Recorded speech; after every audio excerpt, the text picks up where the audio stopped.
ලෝකයේ තිබිච්ච වෛද්‍ය විද්‍යාව ගැන විස්තර ටිකක් දැනගන්න තමයි.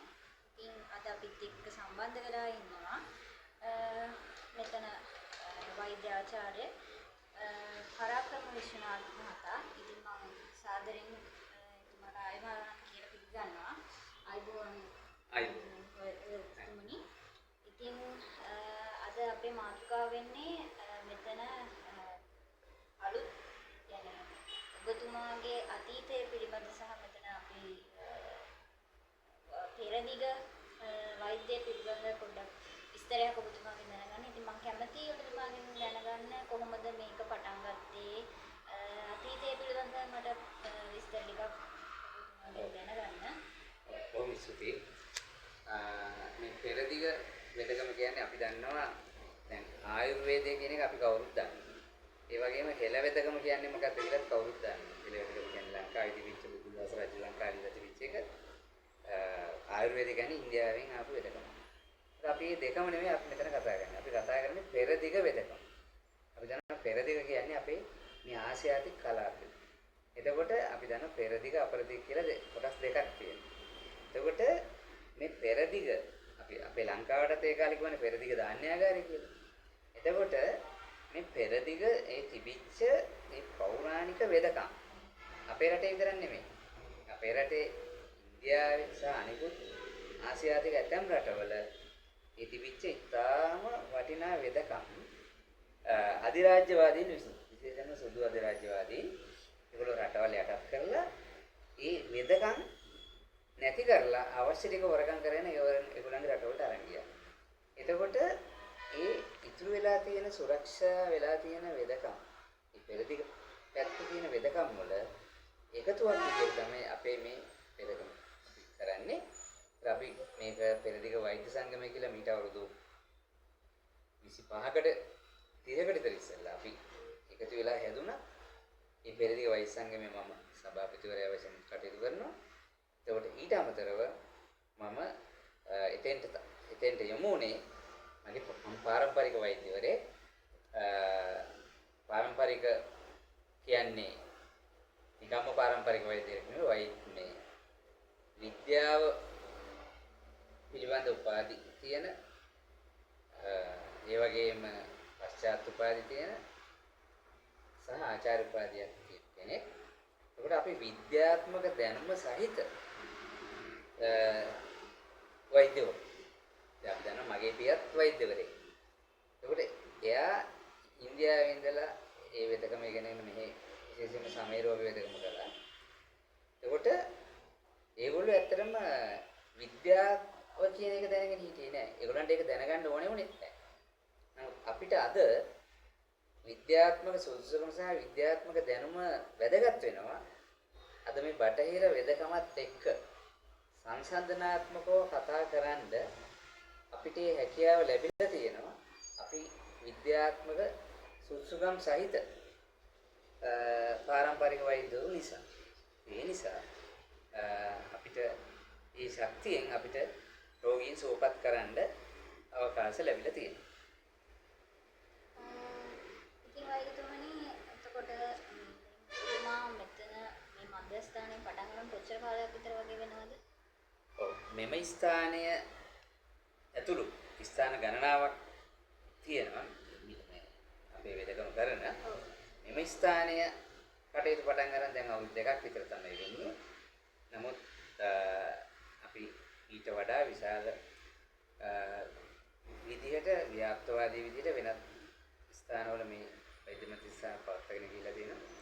අපි ඉදිරියට බලාපොරොත්තු වෙනවා රටපුරා මේ වෛද්‍ය මධ්‍යස්ථාන අපේ ශිෂ්‍ය ශිෂ්‍යාවන් හරහා ක්‍රියාත්මක කරන්න. මොකද අපි දන්නවා ආයුර්වේදය කියන්නේ ඉන්දියාවේ. එතකොට අපි දන්නවා චීනේ. එතකොට තායිලන්තේ. එතකොට කොරියාවේ. වගේ ආසියාතික රටවල තියෙන විශේෂම චීන කටු චිකිත්සාව කියන එක. මේ වගේ වෙදකම් ඇතුළත් සමෝදායන වෛද්‍යකමක් තමයි අපි ගාව තියෙන්නේ. එතකොට අපිට මේ සියලුම වෛද්‍යකම වල එකතුවක් හරහා අවසාන ප්‍රතිඵලය රෝගියාට නිශ්චිත සුවයක් ඊටාම ඉක්මනින් තිරසාර විදියට ඇති කරලා දෙන එක. දැන් බටහිර දෙකම අපි දන්නවා කරන්නේ දැන් අතේ ප්‍රශ්නයක් තියෙනවා නම් අත කපනවා. කකුලේ ප්‍රශ්නයක් තියෙනවා නම් කකුල කපනවා. නේද?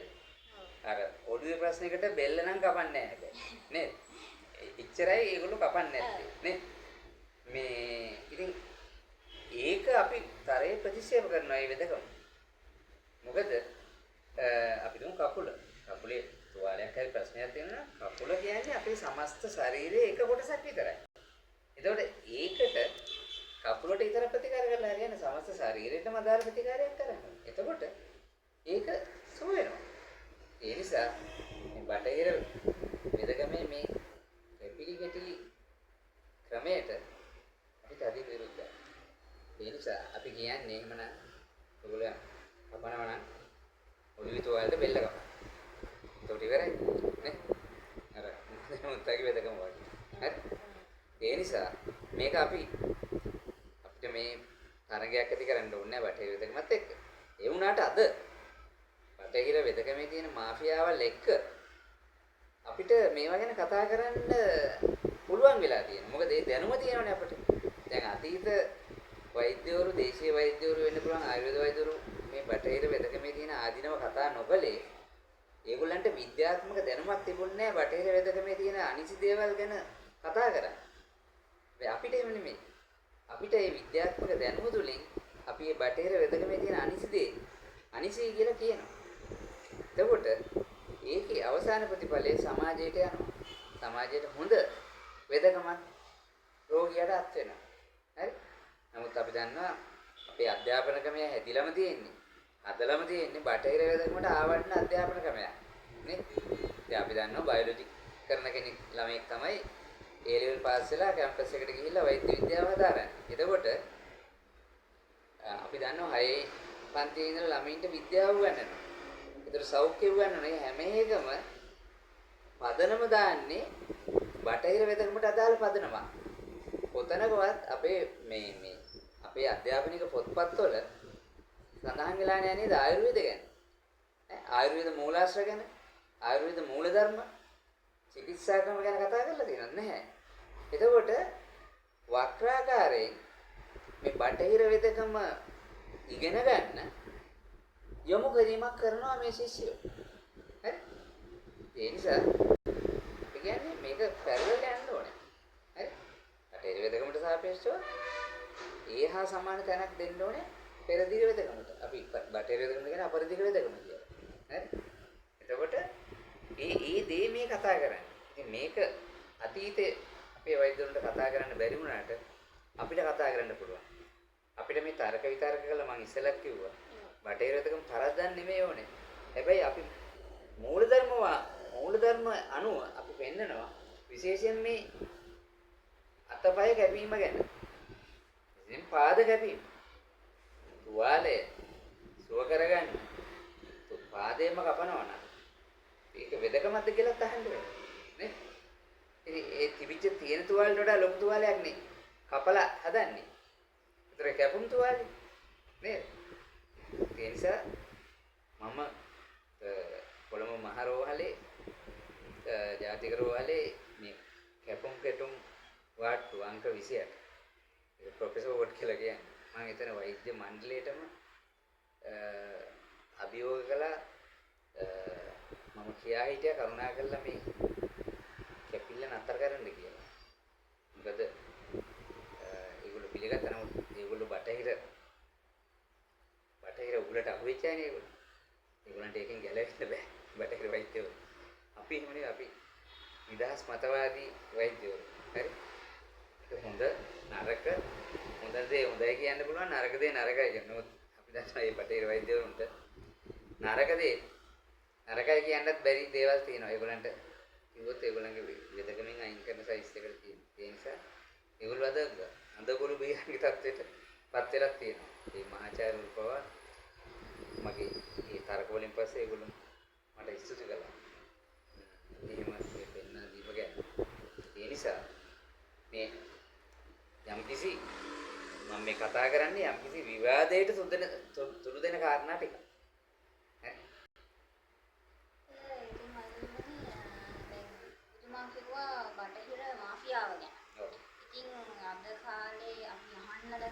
ලැබෙන්නේ ආයුර්වේදී කියන නමට උනත් අද කාලේ කැලලක් එකතු වෙලා තියෙනවා ආයුර්වේදය නමින් වෙන වෙන දේවල් පවත්වාගෙන යනවා. ඉතින් ඔබතුමා මොනවද ඒ ගැන අපේට කියන්න තියෙන හිතන්නේ? ඒකත් පැහැදිලිව මාෆියාවේ කොටසක් තමයි.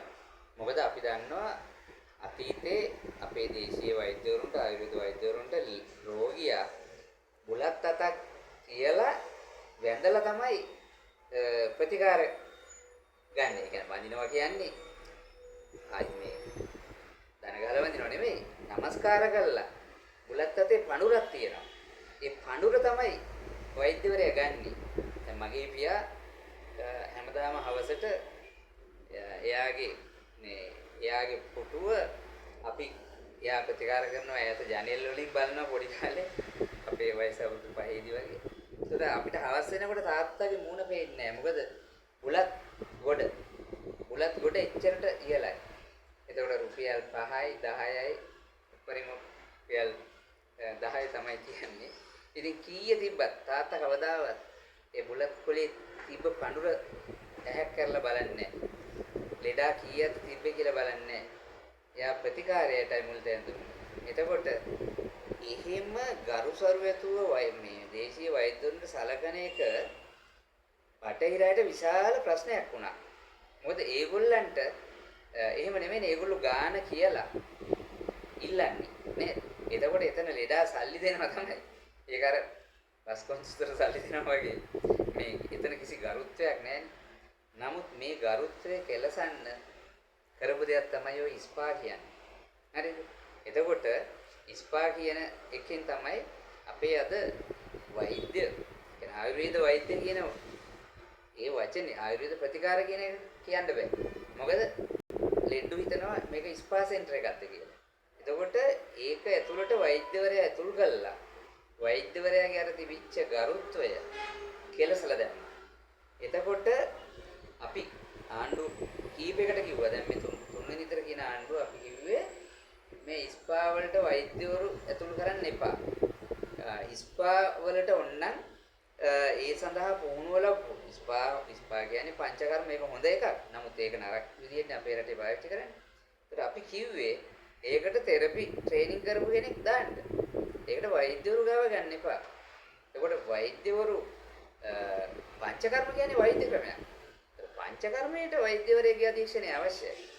නමුත් අද මේ ස්පා කියන මේකත් එක්ක අර ඒගොල්ලන්ට බටහිරට ඕන කලේ අපේ අර වෛද්‍යවරයාට තිබිච්ච ගෞරවය කෙලසන්න. අද ඒ தත්ත්වය උදා කරලා තියෙනවා. ඒ නිසා ඒ මාෆියාව කිව්වේ ඒකයි. ඊට අමතරව ඖෂධ මාෆියාව වෙනම තියෙනවා. එතකොට මේව ගැන කතා කරන්න බැරි වෙලා තියෙන්නේ අපේ දේශීය වෛද්‍යවරයා නිකන් හනමිටිකාරයෙක් කියලා හංගඩු ගහලා තියෙනවා. හරි? එතකොට අපි එහෙම නෙමෙයි. අපි විද්‍යාව ඉගෙන ගත්තු අය. ඒ නිසා අපි ඕනෑම බටහිර වෛද්‍යවරයෙක් එක්ක අපි ඕනෑම අභියෝගයක් කරන්න ලෑස්ති. මොකද විද්‍යාත්මක විදිහට අපිත් ඒගොල්ලෝ හා සමානව විද්‍යාත්මක අවබෝධයක් සහිතවයි ඉන්නේ.